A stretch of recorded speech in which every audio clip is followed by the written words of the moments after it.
हमारी संस्कृति, हमारे संस्कार सदा रहे हमारे साथ।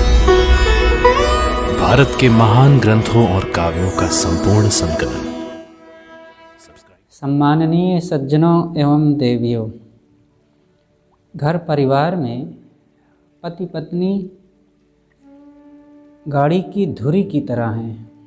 ये दोनों के जो आपस के रिश्ते हैं, ये गृहस्थी रूपी गाड़ी को खींचने के लिए मुख्य कड़ी हैं।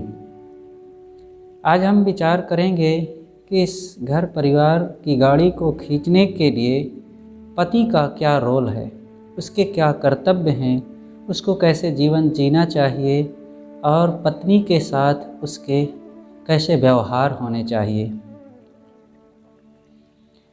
मनुष्य को विवाह के बाद ही पति या पत्नी का दर्जा मिलता है। विवाह एक मर्यादा है, इसकी आवश्यकता है। मनुष्यों में विवाह करना एक धर्म माना गया है। अगर विवाह नहीं किया जाता है और यूं ही जीवन बीतता है, किंतु अगर संयम, साधना और भक्तिमय जीवन नहीं है तो वह जीवन अविश्वसनीय हो जाता है।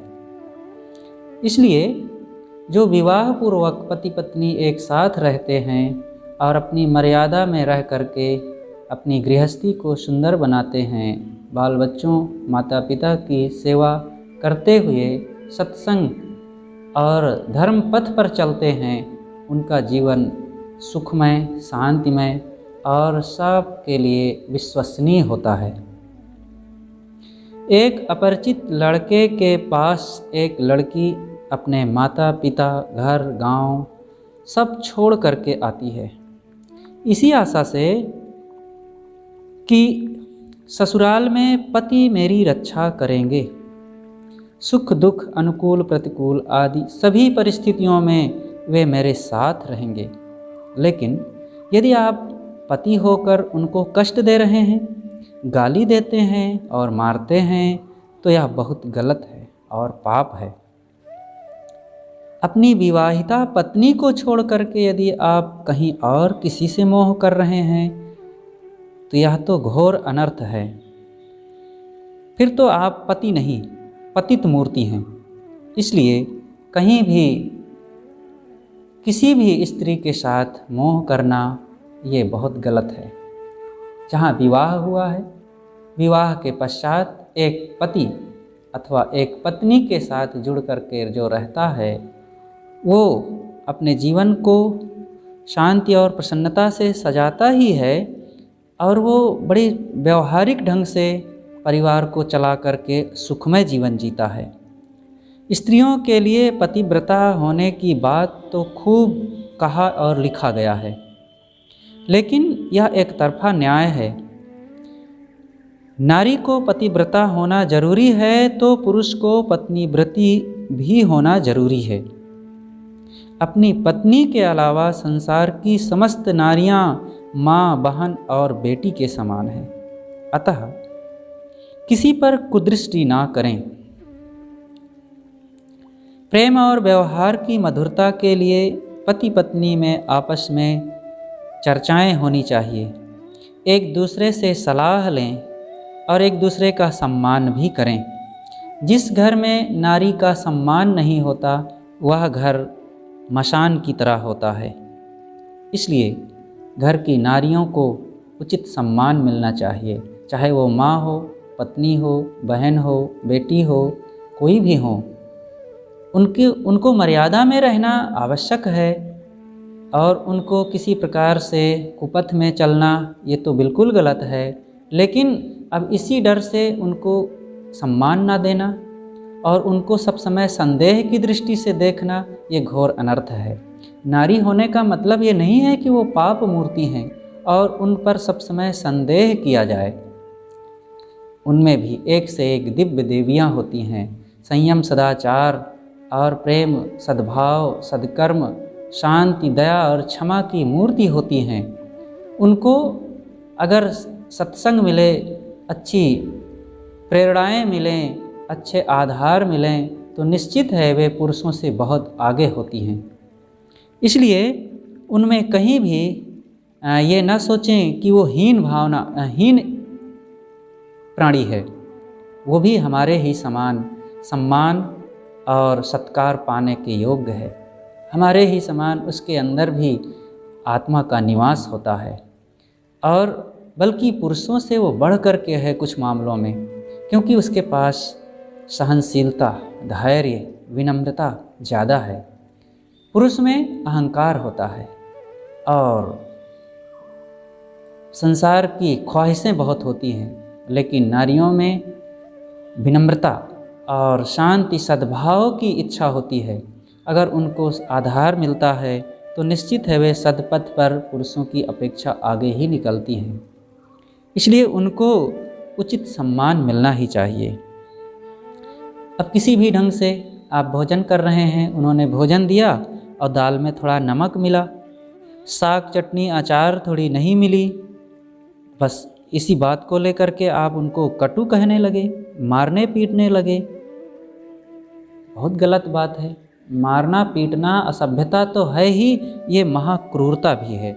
इसलिए कभी भी अपने घर में ये कटु शब्दों की बौछार और मारपीट तो होना ही नहीं चाहिए। आपने विवाह किया है तो आपको उचित परिश्रम भी करना चाहिए। अभी तक तो आप अकेले थे, पुत्र के रूप में कोई जिम्मेदारी नहीं थी, घूमते खाते समय बिताते थे। लेकिन अब आप पति हो गए हैं, अब आपके ऊपर किसी की जिम्मेदारी हो गई है। अब आपको अपने लिए और पत्नी के लिए और भविष्य अपने परिवार को सुखमय बनाने के लिए धन की आवश्यकता है। आप मेहनत कीजिए, इधर उधर घूमेंगे, शौक श्रृंगार में समय बिताएंगे तो यह उचित नहीं है। घर परिवार, स्वास्थ्य और लोक परलोक को अगर ठीक रखना चाहते हैं तो आपको दुर्व्यसनों से दूर रहना होगा। शराब, मांस, जुआ, गांजा, भांग, बीड़ी, सिगरेट, व्यभिचार आदि जो नाना दुष्कर्म हैं, इन सबको त्यागना पड़ेगा। इन नशों ने, अनेक दुर्व्यसनों ने मनुष्य के जीवन को बहुत बर्बाद किया है। मानव जाति अगर ये नशा ना करती तो आज इसका कुछ नक्शा ही अलग होता। आज हम देखते हैं कि बड़े बड़े घरानों में भी नशे का प्रभाव है। छोटे लोग जो गरीब होते हैं वे छोटा नशा करते हैं, और जो बड़े कहलाने वाले हैं उनमें बड़े बड़े नशे हैं। हजारों हजारों रुपए के रोज़ नशे में उनके यहाँ खर्च होता है। इसलिए इन समस्त दुर्व्यसनों का त्याग होना चाहिए। ये स्वास्थ्य और धन को तो नष्ट करते ही हैं, साथ साथ बुद्धि को भी भ्रष्ट करते हैं। एक विद्वान जो महापंडित और कई भाषाओं के ज्ञाता, श्लोक पर बातें करने वाले, संस्कृत में बात करने वाले, एक दिन वे कहीं गए और भांग खा लिए। भांग खाने के बाद जब वहाँ से चले तो वो डगमगाते हुए घर में आते ही दरवाजे पर उनके भैंस बंधी थी।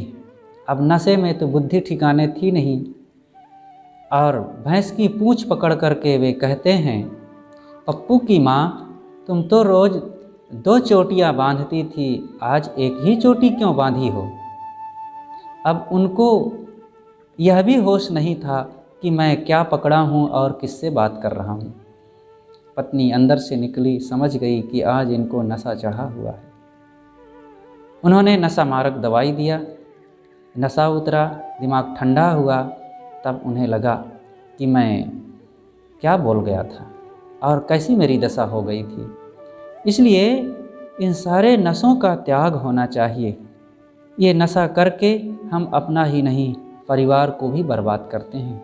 हमारे बच्चे कुसंस्कारी हो जाते हैं, पत्नी बेसहारा हो जाती है, धन सारा नष्ट हो जाता है, खाने पीने के लिए, बच्चों को पढ़ाने और उनके कपड़े लत्ते के लिए व्यवस्था नहीं हो पाती है। इसलिए समस्त नशों का त्याग होना चाहिए। इससे पूरे घर परिवार का वातावरण बर्बाद हो जाता है। ऐसे दुष्चरित्र को अपनाने वालों की देवियाँ, उनकी पत्नियाँ कितना दुखमय जीवन गुजारती हैं, इसकी कल्पना नहीं की जा सकती। जब आप उचित धन कमाएंगे और प्रेम समता से रहेंगे इससे आपका जीवन काफ़ी पवित्रता से बीतेगा।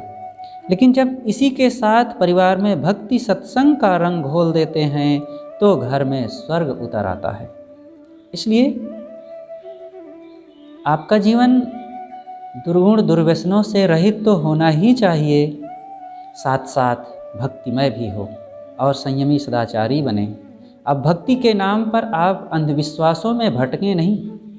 देवी देवता, जादू टोना, झाड़ फूंक, मंत्र तंत्र और पंडे पुजारी, ओझा सोखा के चक्कर लगाएंगे तो पुनः भटकाव शुरू हो जाएगा। अच्छे, बोधवान, सदाचारी, कर्तव्यपरायण, आत्मसंयमी और विवेकवानों की संगत में लग करके उनसे जीवन की नई प्रेरणा लीजिए। शांति, साधना और आत्मकल्याण की दिशा को प्राप्त कीजिए। भटकने की आवश्यकता नहीं है। गृहस्थी रूपी गाड़ी को खींचने के लिए पति पत्नी दो पहिए हैं। किसी भी पहिए के कमज़ोर होने पर गाड़ी का संतुलन बिगड़ना निश्चित है। अतः आप चाम की चमक, शरीर की सुंदरता और जवानी तक के लिए ही साथी नहीं हैं, बल्कि जीवन भर के साथी हैं। पत्नी के सुख दुख, रोग निरोगता, मान अपमान तथा भक्ति सत्संग सदाचार सब में आप साथ निभाइए। यह आपका कर्तव्य है। और जब मिलजुल करके हर काम में रहेंगे तो आपका काम सफल होगा और सब प्रकार से आपको मानसिक संतोष होगा। हाँ, यदि वह शौक, श्रृंगार एवं विलासिता तथा कुपथ पर चलने के लिए पैर बढ़ाती है तो अवश्य रोकिए, क्योंकि इसमें ना उसका कोई लाभ है और ना परिवार का, बल्कि हानि है। अगर आप अपने बच्चों को अच्छा बनाना चाहते हैं तो बच्चों की माँ से सुंदर बर्ताव कीजिए। कोई भी पिता अगर चाहता है कि मेरे बच्चे योग्य, लायक, संस्कारी और उनका जीवन सुखमय हो, सब प्रकार से सदाचार चरित्रवान हो करके जीवन में कुछ कर दिखावें, अगर आप ऐसा हौसला रखते हैं, ऐसा बच्चों को बनाना चाहते हैं, तो आप बच्चे की माँ के साथ वो सारी ज्ञान विचार की चर्चाएं शेयर कीजिए। उनके साथ प्रेम सद्भाव का बर्ताव कीजिए। आपस में घर में सदकर्तव्य और भक्ति का माहौल बनाइए। सत्संग, साधना, ध्यान, चिंतन का प्रभाव डालिए, क्योंकि अंदर की शक्ति को जागृत करने के लिए आपको ये सब अपनाना ही पड़ेगा। जैसे कुप्रवृत्तियों को जगाने के लिए लड़ाई झगड़े, गाली गलौज, मारकूट आदि अंदर के शैतानियत को जगाने के लिए आपको वैसी संगत, वैसे कर्म, वैसी वाणी, वैसी हरकत करना पड़ता है, वैसे अगर अपने जीवन को शांति, प्रसन्नता और सद्भाव से भरना चाहते हैं तो वैसा प्रभाव घर में लाना ही पड़ेगा। इसी प्रकार पति यदि पत्नी के साथ प्रेम, संयम और सदाचार तथा सहानुभूति और सत्कर्तव्यों का पालन करता है तो निश्चित ही आपकी पत्नी भी आपका भरपूर सहयोग करेगी और आपका जीवन प्रेम, प्रसन्नता तथा शांति से सज जाएगा। इसलिए समस्त भाइयों और सभी घर परिवार में रहने वाले उन समस्त पतियों से हमारा अनुरोध है कि वे अपने जीवन को संयमी बनावें, अपने जीवन में विनम्रता, शांति लावें, दुर्व्यसनों को त्याग करके देवियों का सम्मान करें और उनका आदर करते हुए उनके साथ सहयोग की भावना अपना करके पूरी गृहस्थी को स्वर्गमय बना करके इस जीवन को भवसागर से, दुखों से और यहाँ की तमाम जो क्लेश और अशांति से भरा हुआ जीवन है, इसको हम शांति की ओर ले चलें। बस अपनी बातें यहीं पर मैं समाप्त करता हूँ।